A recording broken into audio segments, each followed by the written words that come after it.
Assalomu alaykum. Bizning keyingi darsimiz o'sha mis qolipga yopishtirilgan tarelkamizga o'sha o'zimizning milliy ismiy naqshlarimizni tushirish. Uy chizib bo'lgandan keyingi jarayon bu uy ish jarayoni hisoblanadi.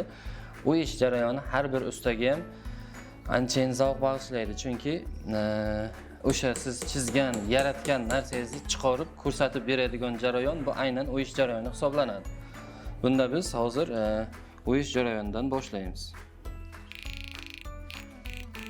Uy ish jarayoni ham xuddi chizish kabi o'sha nihoyatda e'tibor talab qiladi, chunki bitta xatomiz ham bu bizning ishimizni uje tugatib qo'yishi mumkin.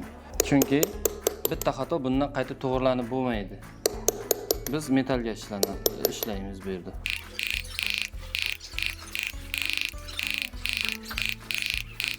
Bizni uy ish jarayonlarimizda ham o'sha chet ellik sayyohlarimizni ko'rib o'zlarini shaharlarini yoki bir qanaqadir do'stlarini rasmlarini tushirib berishni bizga ko'proq iltimos qilishadi, bizga taklif berishadi. Biz shu zakazlarimiz bilan ham ishlaymiz.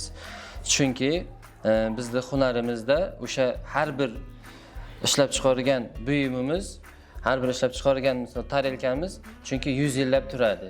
Bu o'sha yaqin do'stlariga, qarindoshlariga, oilaviy kimlargadir berishga ham yaxshi sovg'a bo'la oladi.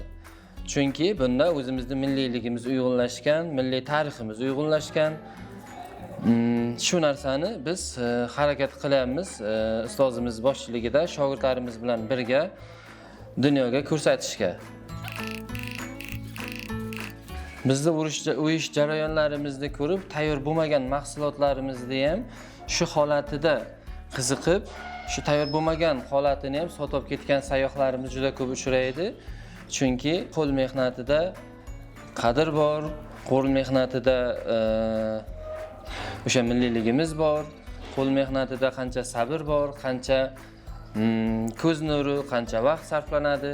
Shuni hisobiga biz shu Registon maydonida chet ellik sayyohlarimizni va ichki o'zimizni mehmonlarimizni jalb qilish maqsadida kandakorlik san'atini yo'lga qo'yganmiz va xizmat qilib kelyapmiz xalqimizga.